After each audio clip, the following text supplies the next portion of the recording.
41 anos, 12 dias internadas em Araraquara. Nayara Cristina Benedito. Celito Esteves, é com você.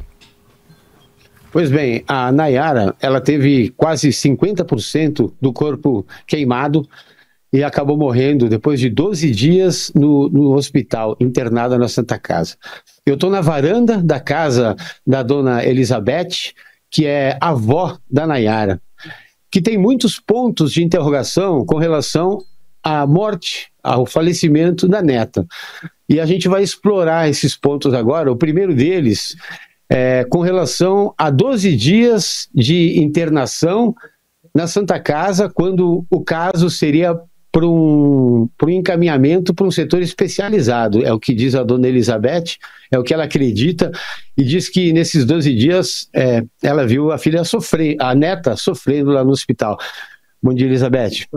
Conta pra gente aí sobre essa questão da internação, esses 12 dias, como foi isso?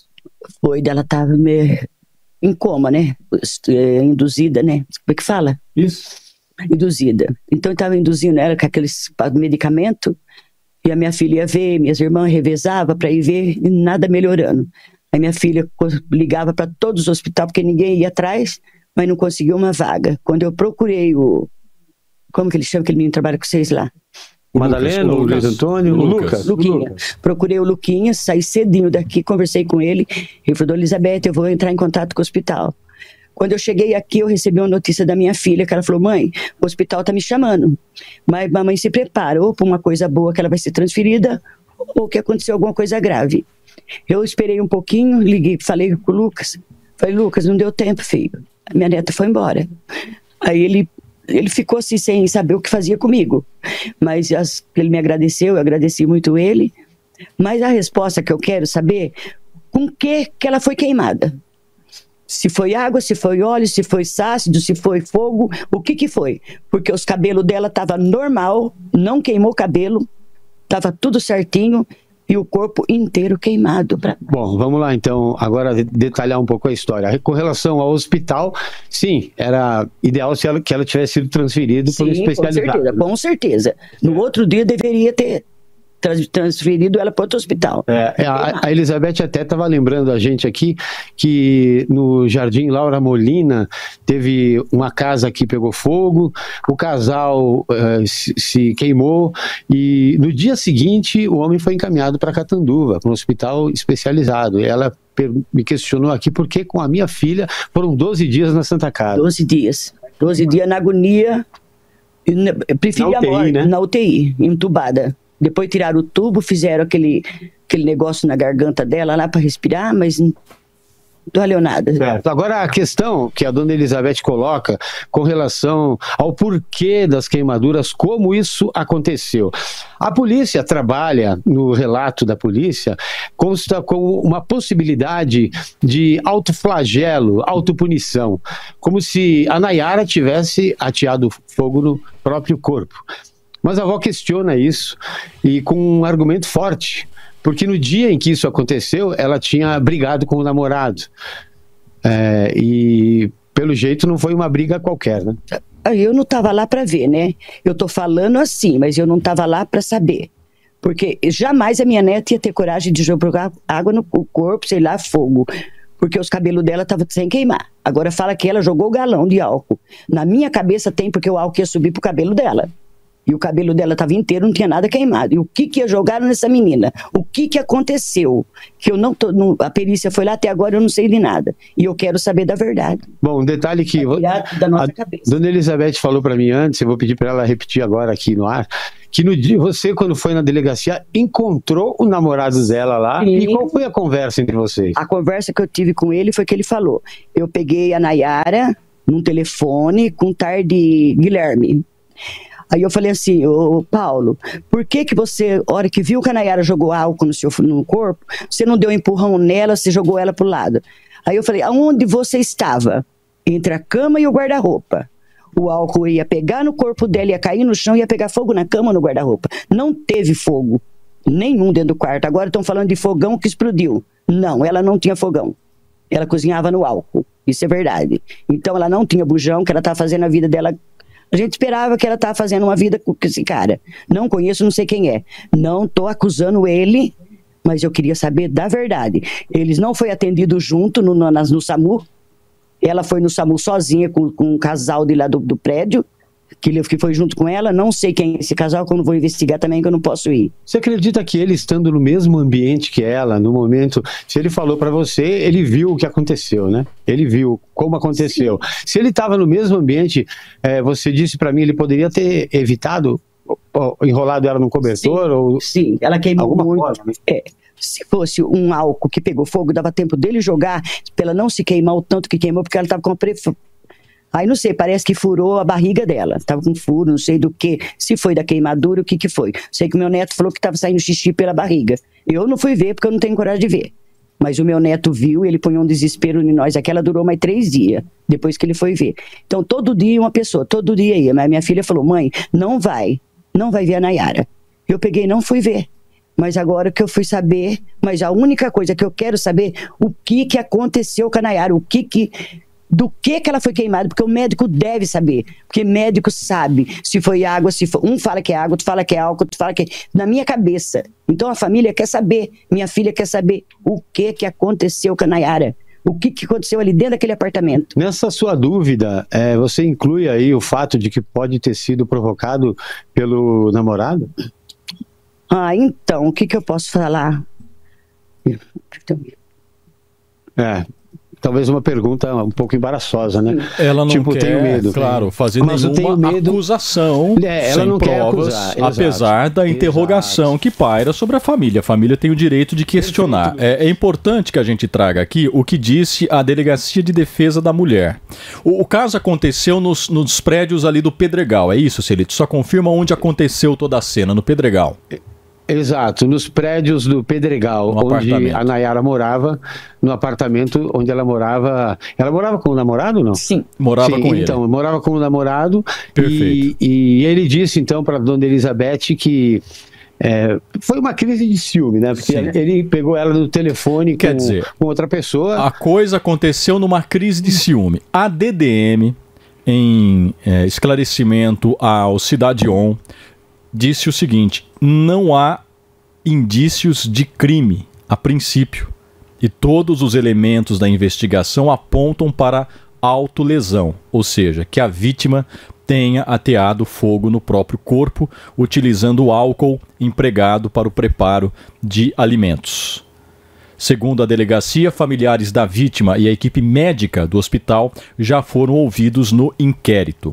O namorado, que sofreu queimaduras nas costas, também teria se apresentado espontaneamente para prestar depoimento. O apartamento também foi periciado, mas os laudos ainda não foram concluídos. Então houve uma investigação e eu penso que a palavra médica é fundamental para apontar realmente o que foi a causa desse incêndio, né, dessa suposta autolesão, e a polícia, por enquanto, acredita realmente numa autolesão. Esse é um caso. Ela que estaria conversando com ela. E o namorado supostamente teria visto essas mensagens. Ele aparece com suspeita, mas existe também a suspeita de que brigaram ali e ela, talvez num ato de desespero, tenha praticado exatamente o ato, né? Então, quer dizer, a gente não vai se precipitar aqui de fazer algum apontamento. É a polícia que tem que chegar à conclusão se ela foi atacada pelo namorado ou se ela mesmo se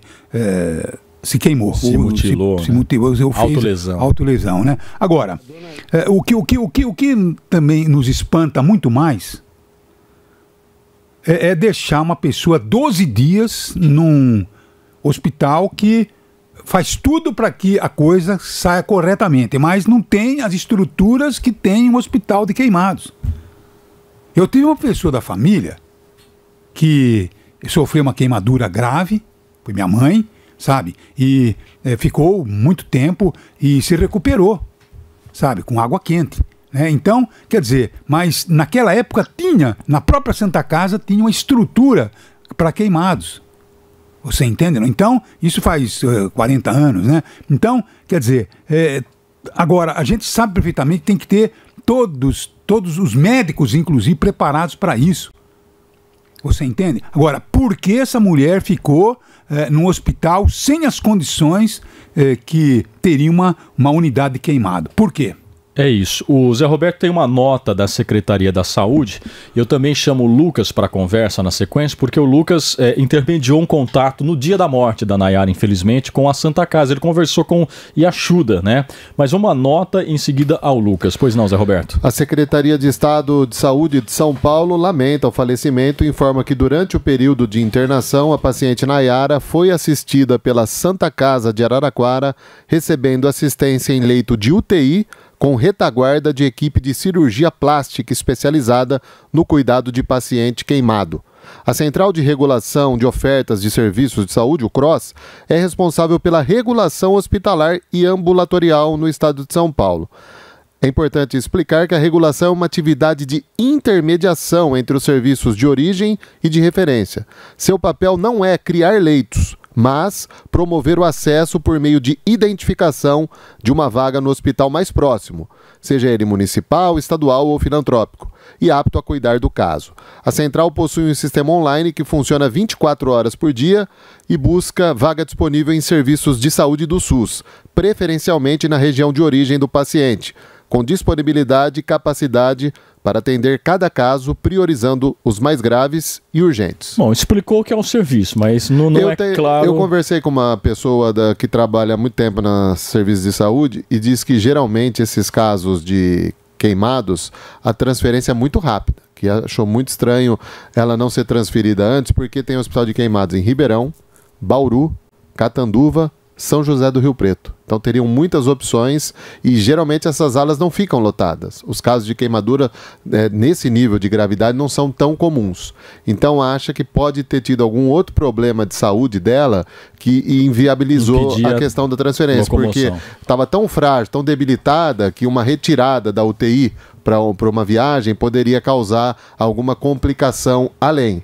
Então, a informação que eu consegui obter é essa, porque não é comum demorar tanto tempo assim para transferência. Infelizmente é comum, viu, Zé? Eu me lembro uma vez que uma criança, né, nós tínhamos um jornal impresso que a gente estampou naquela semana aquele caso, porque a criança também ficou aguardando, se queimou em casa com água quente e perdeu a vida, né? E o jornal, naquela ocasião, fez um movimento pela retomada das discussões de uma ala especializada. Lucas, você conseguiu apurar isso? Se houve alguma dificuldade na locomoção, na transferência, por causa da condição de saúde da moça ou não?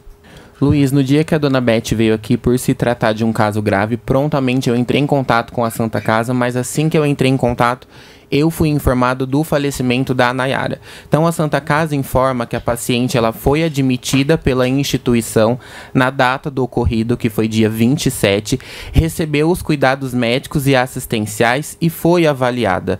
No dia seguinte, dia 28, a paciente ela foi inserida no sistema CROSS para ser admitida em hospital de referência para queimados e desde então a instituição, a Santa Casa, ofereceu todo o atendimento para a paciente até de fato essa atualização do CROSS sair, porém não saiu e a paciente infelizmente evoluiu a óbito na última terça-feira. Bom, então a Santa Casa admite que ficou com a paciente aguardando a transferência que não aconteceu. Não se encontrou essa vaga. Eu acho que essa é uma discussão que a Câmara Municipal tem que retomar, repito, aproveitando, né, que o prefeito Lapena sempre teve como objetivo na política a recriação dessa ala. De repente a gente cria as condições políticas, né, as pautas prioritárias para a retomada dessa discussão. Celito, agradeço a dona Elizabeth, dê um abraço a ela, não sei se há alguma complementação, mas enfim, é o que tem que ser feito agora, né? Guardar aí a conclusão da perícia, os apontamentos e que isso seja levado à família, para que a família não carregue, além da dor, uma interrogação na cabeça e no coração. Não é uma só, são várias interrogações e não vai ser fácil para que elas saiam do cenário, porque o caso pode, em nível de informação, evoluir para vários lados. Uma última questão que eu vou conversar com a dona Elizabeth é que no dia em que ela conversou com o namorado na delegacia, o namorado disse à dona Elizabeth que a Nayara falou: quer ver eu acabar com a minha própria vida? Ela falou alguma coisa? Ele falou para mim que ela falou. Mas eu estava esperando que ela falasse, que ela acordasse para ela falar a verdade. Mas a única coisa que eu quero saber, perícia foi lá, tinha fogo na casa, cadê a roupa queimada dela? Que eu queria ver também, saber ele queimado, como que ela conseguiu jogar álcool nela e nele? Que ele falou que jogou nela e nele, não dava tempo. Por que deixou a menina queimar tanto desse jeito? Foi muito grave, para ficar esse fogo na menina. Pois é. Essa é a questão aí, novos pontos de interrogação. A dona Elizabeth tem muitos. E, bom, agradeço. A Nayara deixou filhos? A Nayara deixou filhos? A Nayara deixou 4 filhos. A Nayara tem um menino e 3 meninas, né? Eles têm 16, 14, 12 e 10 anos. Isso. 16, 14, 12 e 10. Porém, eles não moravam com a Nayara. Os filhos da Nayara, que são netos da dona Elizabeth, bisnetos, são bisnetos da dona Elizabeth, eles moravam com a sua filha, né? Com a minha filha, com a avó. Eles moravam com a avó. Em que cidade? Perto de Guarapiranga. Perto de Guarapiranga, eles estavam morando. Quer dizer, a Nayara não vivia com os filhos, mas é lógico que a Elizabeth falou pra gente da dor que eles sentiram. Enfim, muito obrigado por nos atender e por lançar essas interrogações.